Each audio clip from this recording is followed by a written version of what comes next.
السلام علیکم ویورز، میں ہوں ضیاء خان۔ آج کے ہمارے ولاگ کا مضمون ہے بچوں کا نفسیات۔ آج کے ولاگ بہت ہی انٹرسٹنگ ہے، بہت ہی زبردست ہے۔ انشاءاللہ آخر تک آپ لوگ اس کو دیکھیں تو آپ لوگوں کو مزہ بھی آئے گا اور آپ لوگ اس سے کافی کچھ سیکھ بھی لیں گے۔ اس ولاگ میں 1952 روم شہر میں پروفیسر صاحب ایک دعوت پہ جاتے ہیں، تو وہاں پہ اس کے ساتھ کیا کیا بیتی ہے اس کے بارے میں بتایا جائے گا۔ مکمل بھی کہانی آپ لوگوں کو سنائی جائے گی اس کی، کہ کیسے وہ ایک بہت بڑے گھر میں جاتا ہے اور کیا کیا اس کو شرمندگی وہاں پہ اٹھانی پڑتی ہے۔ تو اپنا ولاگ شروع کرنے سے پہلے ایک چھوٹی سی ریکویسٹ ہے، اگر آپ لوگوں کو یہ ولاگ اچھا لگتا ہے یا اچھا لگے تو اس کو لائک اور شیئر ضرور کریں اور سبسکرائب کریں، بیل کا بٹن ضرور دبائیں تاکہ نیکسٹ ویڈیو کا نوٹیفیکیشن آپ لوگوں کو ملتا رہے اور میرا بھی حوصلہ بنتا رہے۔ تو چلتے ہیں وقت ضائع کیے بغیر ولاگ شروع کرتے ہیں کہ کیسے پروفیسر صاحب ایک دعوت میں جا کے وہاں پہ ذلیل ہوتے ہیں۔ اپنی ردات سناتے ہوئے وہ لکھتے ہیں کہ تو لو جی، میں وہاں پہنچا کار چلاتا۔ پولین اسے کہتے تھے۔ پولین کے معنی ہے چوہیا کار۔ صابندانی تو آپ لوگوں نے یہاں نام رکھا ہے، اسی کو تو پولین چوہیا کار کہتے ہیں۔ اب میں تو پولینوں میں وہاں پہنچا، ولا کوئی روم سے 21-22 کلومیٹر کے فاصلے پر۔ جب میں وہاں پہنچا تو میرا خیال تھا کہ امیر لوگ ہیں تو اچھا خاصا بڑا گھر ہوگا، لیکن جی وہ تو اتنا بڑا گھر تھا اور اتنے ایکڑ پر پھیلا ہوا تھا کہ میری سٹی گم ہوئی اس کو دیکھ کے۔ باہر کھڑے دربان نے پوچھا، آپ کو کس سے ملنا ہے؟ سنے اور یو پاکستان۔ میں نے کہنے لگا سی کمانڈا۔ اس نے وہاں سے ٹیلی فون کیا، اندر سے اسے کہا گیا ہاں بڑا گیٹ کھول دو، آنے دو اندر۔ اب جب میں نے وہاں بڑا گیٹ کھول کے چھوٹی کار اندر داخل کی تو یہ زندگی کی شرمندگیوں میں سے ایک تھی۔ انہوں نے بڑا دروازہ کھولا کہ کوئی ملنے والا ہے تو اس میں چوہیا جا رہی ہے۔ مجھے بہت افسوس ہوا، یا اللہ یہ ایسی کار کاش اس وقت کے لیے اور بڑی مل جاتی، کم از کم لیموزین ہوتی۔ میں نے جا کے اس کو روکا۔ اس چوکیدار نے کہا ابھی آپ کو تھوڑا سا پیدل چلنا پڑے گا،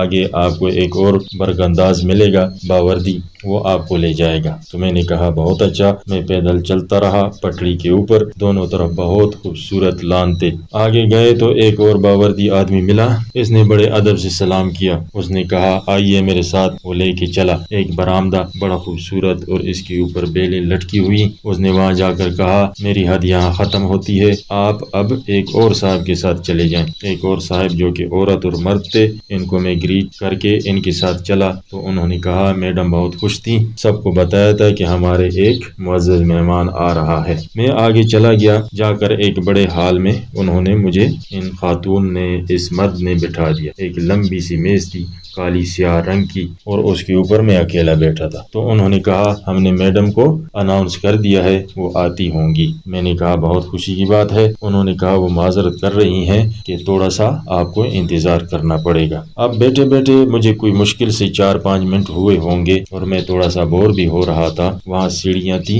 8-10، وہاں سے ٹپ ٹپ کرتا ہوا ایک لڑکا جس نے نیلی نکر پہنی ہوئی، کالے سیاہ بوٹ اور کتنے سارے بٹنوں والی ایک جیکٹ سی پہنی ہوئی، وہ نیچے اترا۔ لڑکا کوئی 7-8 سال کا تھا، نیچے اترا، کٹ کٹ کرتا مجھ تک پہنچا۔ میں نے اس کو مسکرا کر کہا منجو جی۔ اس نے کوئی جواب نہ دیا اور سیدھا میرے پاس آ کر کھڑا ہو کے غور سے میری شکل دیکھنے لگا۔ اب میں بڑا امپریس ہو رہا تھا۔ میں نے اس کو کہا how are you, you belonging to a rich class. اس نے میری بات کا کوئی جواب نہ دیا۔ پھر اس نے کوہنی رکھ کے میز کے اوپر جہاں میں تھا ایسے میری شکل دیکھی۔ اب ایک آدمی کا چہرہ اتنا قریب ہو، اس اینگل پر ہو، بڑی پریشانی کا باعث بنتا ہے۔ اس زمانے میں نے تھوڑی مونچھیں رکھی ہوئی تھی۔ ایک آرٹسٹ تھا ڈالی، وہ اپنی مونچھوں کو موم لگا کے ذرا اونچی رکھتا تھا۔ میں نے بھی ڈالی کے فیشن میں مونچھیں اوپر کی تھی، تو جب اس نے چہرہ قریب کیا تو وہ میرے بہت نزدیک آ گیا۔ سیدھے کھڑے ہو کے اس نے میری ایک مونچھ کو پکڑا اور زور سے کھینچا، میرے ہونٹ سارا اوپر کو کھینچ گیا اور دوسرے ہاتھ سے اس نے تڑاک سے ایک چماٹا دیا میرے اتنے زور کا کہ میرا یہ سارا ہونٹ نیچے گر گیا۔ میں کیا کر سکتا تھا؟ ایک ملازم آ گیا اور مجھے آ کے کہنے لگا یہ ریسیلینی کا بڑا بیٹا ہے اور میڈم کا بڑا لاڈلا بچہ ہے۔ میں نے کہا ہاں ماشاءاللہ بہت پیارا ہے۔ تپڑ مار کے زور سے وہ بھاگ گیا، کہیں کھیلنے پتہ نہیں کہاں چلا گیا۔ میں نے کہا یا اللہ، جتنی خوشی میں آیا تھا اور جتنا میرا دبدبا تھا، جو کچھ میں نے سنا تھا، یہ کیا ہوا میرے ساتھ؟ خیر رنج تو ہوا، آج تک ہے۔ یہ ہو کیا گیا میرے ساتھ؟ وہ چلا گیا اور میں بیٹھا رہا۔ اتنے میں میڈم آ گئی اور معذرت کرنے لگی، مجھے کچھ کام تھا، میں نے ابھی ریسیلینی کو فون کیا ہے، اس نے کہا میرا ایک آخری شاٹ رہ گیا ہے، آئی ہوپ بالکل ٹھیک ہو جائے گا جب تک ہم بیٹھ کے باتیں کریں گے۔ کہنے لگی would you like out side? میں نے کہا نہیں، اندر ہی ٹھیک ہے، اندر میری کافی مرمت ہو گئی ہے، میں دوبارہ باہر جا کے پھر کسی کے سامنے پیش ہوں گا۔ تو بیٹھ کے باتیں کرنے لگے۔ پاکستان کے بارے میں اس کو اتنا معلوم تھا کہ چھوٹا سا ملک ہے، 2-2.5 سال کا ابھی بنا ہے۔ میں نے کہا ہاں ابھی بنا ہے، اس کے بارے میں کچھ تفصیلات پوچھتی رہی۔ اس نے کانے کو پوچھا تو میں نے کہا آپ کے شوہر آئیں گے، ان کے ساتھ کھانا کھائیں گے۔ پھر وہ معذرت کر کے چلی گئی۔ اس کا ایک ٹیلی فون آ گیا تھا، میڈم کو ٹیلی فون بہت آتے تھے، چلی گئی تو اب میں بہت کانشیس ہو کے بیٹھا ہوا ہوں، یا اللہ وہ ظالم کا بچہ پھر نہ آ جائے۔ ایک ڈر ہوتا ہے نا آدمی کو کہ ایک گھوم رہا ہے آفت کا پرکالا۔ بعد میں پتہ چلا کہ رسلینی نے کہا آپ کھانا کھائیں، میں آپ کو جوائن نہیں کر سکوں گا کیونکہ میں ڈیلے ہو گیا، میرا شاٹ تیار نہیں ہوا، میں پھر اشفاق سے ضرور ملوں گا، یہ بات طے ہے۔ پھر اس نے کہا وڈ یو لائک؟ میں نے کہا جیسا کہیں، ٹھیک ہے۔ وہ ڈونگے لے کر آنے لگے، ان کے ملازم باوردی دستانے پہنے ہوئے چیزیں لا رہے ہیں۔ میری جان پر بنی ہوئی تھی کہ وہ چوری کانٹے سے کھاتے تھے، مجھے آج تک سمجھ نہیں آئی کہ کیسے کھانا ہے۔ جب بھی کبھی وہ آلو میرے آگے بھاگتا رہتا ہے، پکڑا نہیں جاتا، نہیں آتا تو میں ڈرا ہوا ہوں۔ ایسی جگہ پر خاص طور پر بندے کو بڑی پریشانی کا سامنا کرنا پڑتا ہے۔ چیزیں آ گئی، اتنے میں وہ جو چھوٹا آفت کا پرکالا تھا اس کے بجائے ایک اور نکل آیا، 4 سال کا چھوٹا پرکالا سا۔ تو میڈم نے کہا یہ میرا چھوٹا بچہ ہے، 2 ان کے بیٹے تھے۔ تو میں نے کہا ہیلو، ہائی، ویری کیوٹ جیسے کہتے ہیں۔ تو وہ چھوٹا آ گیا، اس نے کرسی میرے اس طرف ڈال لی اور میرے قریب بیٹھ گیا اور میرے چہرے کو غور سے دیکھتا جا رہا ہے کہ یہ کیا چیز ہے، عجیب و غریب سی، کیسے کپڑے پہنے ہوئے ہیں، کس قسم کا آدمی ہے۔ باوجود اس کے کہ دونوں بچے بہت اچھی اٹالین بولتے تھے، میں بھی ٹھیک ٹھاک بولتا تھا۔ باتیں ہم کرتے رہے، جب کھانا لگ گیا بڑے طلائی اور زرعی برتنوں میں تو ہم نے شوربہ ڈال دیا، جو آغاز کرنے والا شوربہ ہوتا ہے۔ تو وہ جو چھوٹا بچہ تھا، دوسرا بڑا ادھر بیٹھا تھا، دوسرا بھی آ گیا، کھانا تو کھانا تھا نا ساتھ۔ تو چھوٹے نے کیا کیا، وہ دہی کا ایک پیالہ اس کو لے میرے شوربے میں ڈال دیا اور چمچہ لے کر اس میں ہلا دیا اور اپنی چیز کچھ کھانے لگا۔ تو میں نے کہا کوئی بات نہیں، شوربے میں دہی ڈال پڑا ہے، اس میں کیا خرابی ہو سکتی ہے۔ تو میں نے ایک آدھ چمچ لیا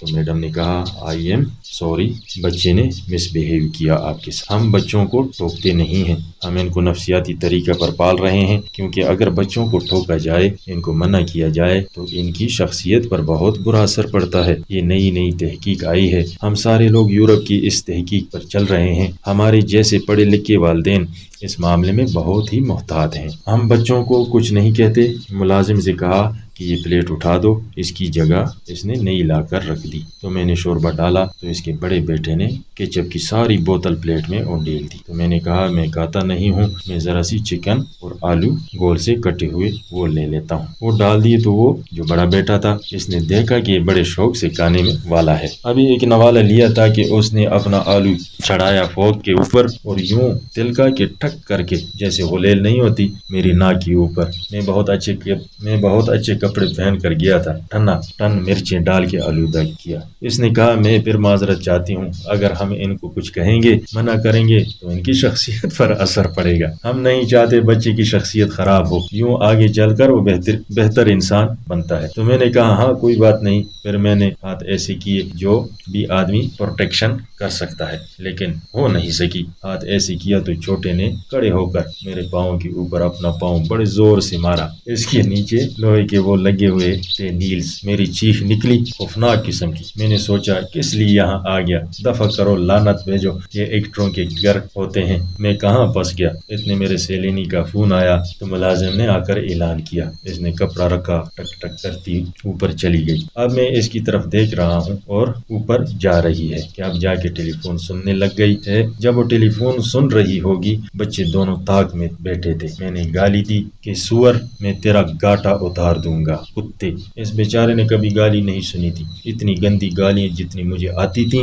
جو کہیں بھی نہیں آ سکتی تھی، وہ کانپ گیا۔ اس نے زندگی میں کبھی ایسا دیکھا نہیں تھا۔ وہ بیچارے ڈر گئے اور رنگ فک ہو گیا۔ میں نے کہا اگر تم نے آواز نکالی تو کوئی اٹالین نہیں، کوئی انگریزی نہیں، خالص پنجابی، جے تو پھر اے کیتا تا گل وٹ کے تالی وچ رکھ دیاں گا۔ اور اب چہرے سے پتہ چل گیا اور دہشت آ گئی ان پر۔ اتنے میں وہ اپنا فون سن کے واپس آ گئی اور انہوں نے کہا وہ پھر معذرت کر رہے ہیں، کوشش میں کر رہا ہوں، موقع مجھے اگر مل جائے تو جانے نہ دینا، جوائن ضرور کروں گا۔ میں نے کہا بڑی مہربانی۔ پھر وہ کھانا کھانے لگی اور دونوں بچے بھی، ہم بھی کھاتے رہے۔ تو کھانے کے دوران جب ہم اختتام پر پہنچے تو میڈم نے کہا پروفیسر دیکھا آپ نے، اگر بچوں کو ڈانٹا نہ جائے تو شخصیت کیسی ہوتی ہے، پرسکون ہوتی ہے، کس شرافت سے کھانا کھا رہے ہیں۔ ہاں بالکل ٹھیک ہے، نفسیات کا اچھا اصول ہے۔ سائیکالوجسٹ کہتے ہیں چونکہ بچے میں ایگریشن ہوتا ہے تو اس کو نکالنے کے لیے تکیہ لے کر ڈنڈے کے ساتھ ستون کے ساتھ باندھ کے پنچ مارو، کسی پر لکھ دو اماں جی، کسی پر لکھ دو ابا جی، اماں پر غصہ آئے تو اماں پر اور ابا پر غصہ آئے تو ابا پر، ٹھا ٹھا، اور اس طرح سے ایگریشن نکل جاتا ہے۔ یہ ان کا خیال ہے۔ چنانچہ پوری ایک دہائی سے میں کہوں گا سائیکالوجی اس بات پر مصر ہے کہ ان کا ایگریشن نکل جانا چاہیے۔ ماں باپ کے خلاف ایگریشن تو ہوتا ہی ہے، بہتر یہی ہے جو طریقہ اب خاص طور پر برٹش سائیکالوجی میں ہے، یہ کہتے ہیں ڈانٹنا ڈپٹنا، اس کو اس کا مقام بتانا بہت ضروری ہے۔